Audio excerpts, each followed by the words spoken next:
नमस्कार दोस्तों, एक बार फिर से आप सभी का स्वागत है हमारे YouTube चैनल ITI बिहार पे। तो दोस्तों, आज का क्लास है ITI सेकेंड ईयर के छात्रों के लिए और एम्प्लॉयबिलिटी स्किल्स का क्लास है। तो ये एम्प्लॉयबिलिटी स्किल्स का क्लास दूसरा है। इससे पहले क्लास 1 हो चुका है। और सबसे पहले आपको बता दें कि आप किसी भी ट्रेड से ITI कर रहे हैं, सभी ITI के छात्रों के लिए ये सब्जेक्ट कॉमन सब्जेक्ट है। सभी ट्रेड के छात्रों का एम्प्लॉयबिलिटी स्किल्स में क्वेश्चन सभी का सेम रहने वाला है। तो दोस्तों, निम्मी के द्वारा नए MCQ जारी किया गया था 2024 में, मतलब इसी बार। तो इसी नए MCQ से क्लास को करवा रहे हैं और आपको एग्ज़ाम में भी इसी से क्वेश्चन आपको देखने को मिल सकते हैं। तो जो चैप्टर है बेसिक करियर स्किल्स का ये क्लास दूसरा है। इससे पहले क्लास 1 हो चुका है। तो आप ITI सेकेंड ईयर के छात्र हैं तो आप इस क्लास में लास्ट तक बने रहें और CBT एग्ज़ाम की अच्छी तैयारी के लिए आप इस चैनल को सब्सक्राइब कर लीजिए। और आपको सबसे पहले बता दें कि एम्प्लॉयबिलिटी स्किल्स में आपको अलग से एग्ज़ाम में पास होना होगा। तो इसलिए आप एम्प्लॉयबिलिटी स्किल्स का अच्छे से तैयारी करें और आप अपने एग्ज़ाम में बेहतर से बेहतर नंबर ला सकें। तो अगर आप हमारे YouTube चैनल पर नए हैं तो सबसे पहले आप इस चैनल को सब्सक्राइब कर लीजिए, ताकि जब भी क्लास का वीडियो अपलोड करूँ तो आप तक सबसे पहले पहुँचे। तो चलिए शुरू करते हैं आज का क्लास।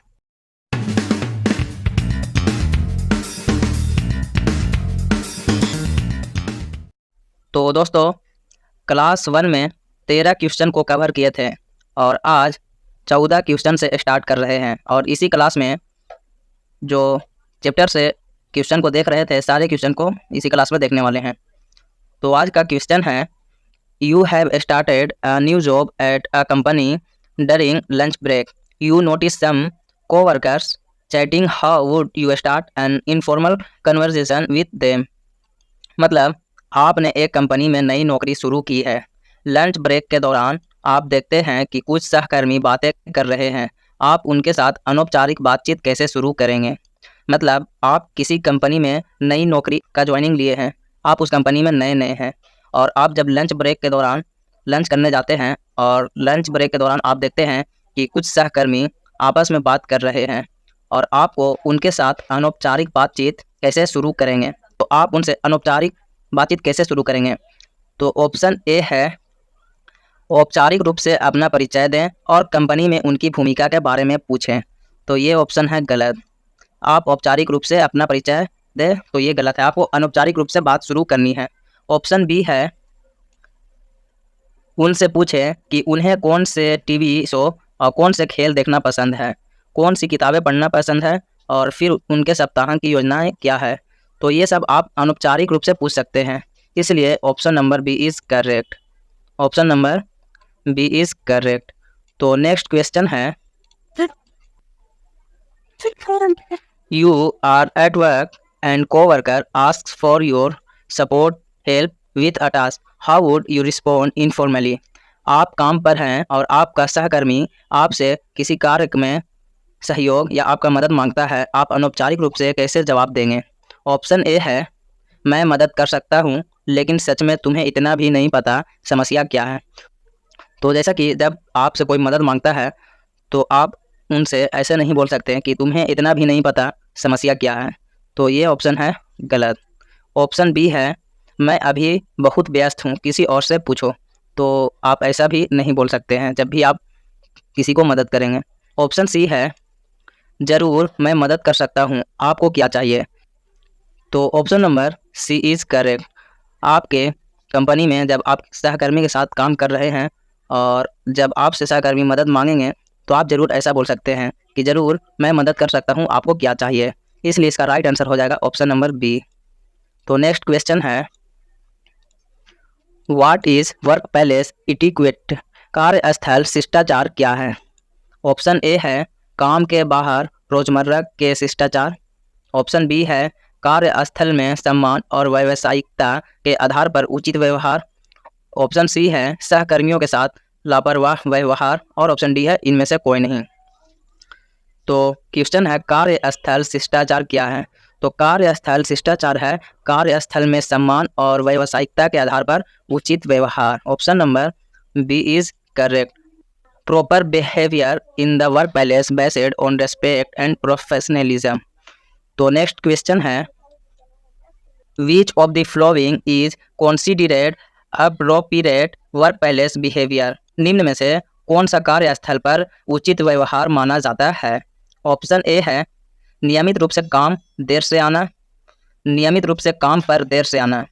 तो ये तो उचित व्यवहार नहीं माना जाएगा, इसलिए ऑप्शन नंबर ए गलत। ऑप्शन बी है मीटिंग के दौरान दूसरों को टोकना, तो ये भी व्यवहार गलत है। ऑप्शन सी है फ़ोन पर ज़ोर से बात करना, तो कार्यस्थल पर यह भी उचित व्यवहार नहीं है। ऑप्शन डी है maintaining a clean work space, कार्यस्थल को साफ सुथरा करना, तो यह एक कार्यस्थल पर उचित व्यवहार माना जाएगा, इसलिए option number D is correct. निम्न में से कौन सा कार्यस्थल पर उचित व्यवहार माना जाता है? तो कार्यस्थल को साफ सुथरा बनाए रखना, option number D is correct. तो नेक्स्ट क्वेश्चन है Christie is working at her desk. Which of the following behavior is inappropriate in the workplace? Christy अपने डेस्क पर काम कर रही है, कार्यस्थल पर निम्नलिखित में से कौन सा व्यवहार अनुचित है? मतलब क्रिस्टी अपने कंप्यूटर पर काम कर रही है, कार्यस्थल पर निम्नलिखित में से कौन सा व्यवहार जो है नहीं करना चाहिए, अनुचित है? तो ऑप्शन ए है कार्यस्थल को साफ सुथरा रखें, ठीक है, ये कर सकते हैं। ऑप्शन बी है विनम्र और स्पष्ट तरीक़ा से बोले, तो कार्यस्थल पर यह भी ज़रूरी है, आप विनम्र और स्पष्ट तरीके से बोलें। ऑप्शन सी है डेस्क पर बार बार टैप करें, तो डेस्क पर बार बार टैप करना ये एक अनुचित व्यवहार है, तो इसलिए ये ऑप्शन सही है, option number C is correct according to question. तो ऑप्शन डी भी देख ले रहे हैं। ऑप्शन डी है कार्यों पर ध्यान केंद्रित करें और फ़ोन से ध्यान भटकने से बचें, तो आप ये भी कर सकते हैं, पर क्वेश्चन है कि कार्यस्थल पर निम्नलिखित में से कौन सा व्यवहार अनुचित है? तो डेस्क पर बार बार टैप करना एक अनुचित व्यवहार है, option number C is correct. तो नेक्स्ट क्वेश्चन है which of the following actions by Ayesha during the team meeting so appropriate work place etiquette. Team meeting के दौरान आयशा द्वारा की गई निम्नलिखित में से कौन सी हरकतें कार्यस्थल पर उचित शिष्टाचार को दर्शाती है? ऑप्शन ए है लगातार अपना फ़ोन चेक करना और संदेश को जवाब देना। ऑप्शन बी है अपने सहकर्मियों से गैर काम की चीज़ें के बारे में बात करना। ऑप्शन सी है बोलने वाले को बीच में रोकना, अपने विचार साझा करें। ऑप्शन डी है अपना फ़ोन साइलेंट मोड पर रखना और चर्चा में सक्रिय रूप से भाग लेना, तो ये एक उचित शिष्टाचार को दर्शाता है, option number D is correct. Option number D is correct, अपना फ़ोन को साइलेंट मोड पर रखना और चर्चा में सक्रिय रूप से भाग लेना ये एक उचित शिष्टाचार को दर्शाता है, ना कि लगातार अपना फ़ोन चेक करना और संदेश का जवाब देना, ये एक गलत है। ऑप्शन बी भी गलत है, अपने सहकर्मियों से गैर काम की चीज़ें के बारे में बात करना, और ऑप्शन सी भी गलत है, बोलने वालों के बीच को रोक करके अपने विचार को साझा करना।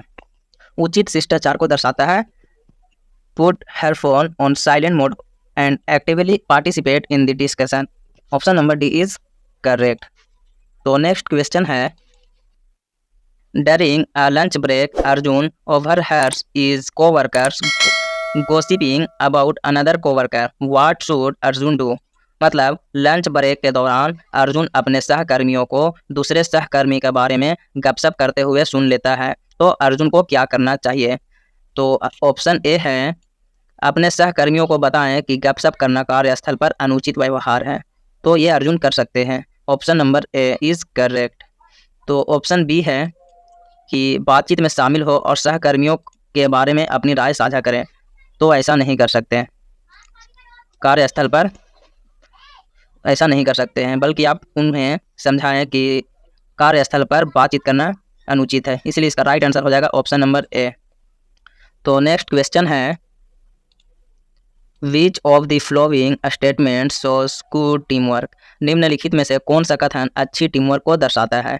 ऑप्शन ए है सभी विचारों को अपने पास रखना, तो ये ऑप्शन गलत है, आपको अच्छे टीम वर्क के लिए आपको अच्छा काम भी करना चाहिए, आप अपने विचारों को अपने पास नहीं रखें, बल्कि आप अपने टीम वर्क में सभी को बताएं।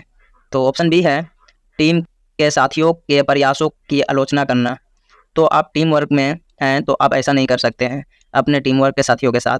ऑप्शन सी है एक सामान्य लक्ष्य की ओर मिलकर काम करना। यह कथन अच्छी टीमवर्क को दर्शाता है कि एक सामान्य लक्ष्य की ओर मिलकर काम करना। Option number C is correct. Option number C is correct. Working together towards a common goal. निम्नलिखित में से कौन सा कथन अच्छी टीमवर्क को दर्शाता है? तो एक सामान्य लक्ष्य की ओर मिलकर काम करना, यह अच्छी टीमवर्क को दर्शाता है। तो नेक्स्ट क्वेश्चन है, which of the following is not needed for team work. Team work के लिए निम्नलिखित में से किसकी आवश्यकता नहीं है? ऑप्शन ए है स्वस्थ संचार। तो स्वस्थ संचार की क्या ही आवश्यकता है टीम वर्क में, इसलिए ये ऑप्शन हो जाएगा सही। स्वस्थ संचार की आवश्यकता नहीं है टीम वर्क में। ऑप्शन बी देख सकते हैं, कार्य का विभाजन। ऑप्शन सी है संघर्ष और बहस, और ऑप्शन डी है ट्रस्ट। तो ये सब टीम वर्क में हो सकते हैं, पर स्वस्थ संचार का आवश्यकता नहीं है टीम वर्क में। तो नेक्स्ट क्वेश्चन है, Ravi is working on a project with 2 other teammates, which of this make him a good team player. और रवि 2 अन्य साथियों के साथ एक प्रोजेक्ट पर काम कर रहा है, इनमें से कौन सी बात उसे एक अच्छा टीम खिलाड़ी बनाती है? ऑप्शन ए है जब दूसरे लोग नहीं सुनते तो गुस्सा होना। तो ये गलत है। ऑप्शन बी है टीम को तेज़ी से काम करने में मदद करने के लिए विचारों को साझा करना। तो यह एक अच्छा टीम खिलाड़ी बना सकते हैं। आप टीम को तेज़ी से काम करने में मदद करने के लिए विचारों को साझा करना। तो option number B is correct. Option C देख लेते हैं, यह सोचना कि वह कभी गलती नहीं कर सकता। तो आप ऐसा इतना भी विश्वास नहीं कर सकते हैं। ऑप्शन डी है अपने साथियों को विचारों और राय को न सुनना। तो आप ऐसा भी नहीं कर सकते हैं। रवि 2 अन्य साथियों के साथ एक प्रोजेक्ट पर काम कर रहा है, इसमें से कौन सी बात उसे एक अच्छा टीम खिलाड़ी बनाती है? तो वो है कि टीम को तेज़ी से काम करने में मदद करने के लिए विचारों को साझा करना। Option number B is correct. तो नेक्स्ट क्वेश्चन है, your team has completed a challenging project successfully, how should you celebrate the success. मतलब आपकी टीम ने एक चुनौतीपूर्ण परियोजना को सफलतापूर्वक पूरा किया है, आपको सफलता का जश्न कैसे मनाना चाहिए? ऑप्शन ए है कहो कि तुमने सब कुछ किया और दूसरों की तारीफ मत करो। तो आप ऐसे टीम को जश्न नहीं मना सकते हैं। जब भी आप किसी टीम के साथ काम कर रहे हैं और सक्सेस होने के बाद जब आप जश्न मनाते हैं तो आपको अपने टीम के सभी साथियों को श्रेय देना चाहिए। तो ऑप्शन बी है किसी भी त्रुटि के लिए समूह को दोषी ठहराएं। तो ये भी गलत है। ऑप्शन सी है जश्न मनाएं और अगला काम शुरू ना करें। तो ये भी ऑप्शन गलत है। जश्न मनाएं बल्कि अगला काम शुरू करने का भी योजना बनाएं। ऑप्शन डी है thank everyone in your group for helping. तो आप मदद करने के लिए अपने समूह में सभी को धन्यवाद दें। Option number D is correct. आप ऐसा कर सकते हैं। आप अपने समूह के सभी लोगों को धन्यवाद दें और उनका सभी का जो योगदान है उनको समझें। Option number D is correct. तो नेक्स्ट क्वेश्चन है और इस क्लास का लास्ट क्वेश्चन है, during a group project one of your teammates is struggling to complete their assigned task, what should you do. मतलब एक समूह परियोजना के दौरान आपका एक साथी अपना असाइन किया गया कार्य पूरा करने के लिए संघर्ष कर रहा है, आपको क्या करना चाहिए? ऑप्शन ए है उनके संघर्ष को अनदेखा करें और अपने कार्यों पर ध्यान केंद्रित करें। तो आप ऐसा नहीं कर सकते हैं। ऑप्शन बी है उनके कार्य को पूरा करने में उनकी मदद करें और समर्थन करने की पेशकश करें। तो option number B is correct. आप ये ज़रूर कर सकते हैं कि कार्य को पूरा करने में उनकी मदद करें और समर्थन करने की पेशकश करें। Option number B is correct. Option C भी देख लेते हैं, उनकी कुशलता न होने के लिए आलोचना करें। तो आप ये भी नहीं कर सकते हैं। ऑप्शन डी है शिक्षक से उनके योगदान में कमी के बारे में शिकायत करें। तो ये भी गलत है। Option number B is correct. उनके कार्य को पूरा करने में उनकी मदद करें और समर्थन करने की पेशकश करें। Option number B is correct. तो दोस्तों आपको ये क्लास कैसी लगी कमेंट कीजिए और इस क्लास को ज़्यादा से ज़्यादा शेयर कीजिए और लाइक कीजिए। तो अगर आप हमारे YouTube चैनल पर नए हैं तो सबसे पहले आप इस चैनल को सब्सक्राइब कर लीजिए ताकि जब भी क्लास का वीडियो अपलोड करूं तो आप तक सबसे पहले पहुंचे। तो फिर मिलते हैं नए क्लास के साथ बहुत जल्द। जय हिंद।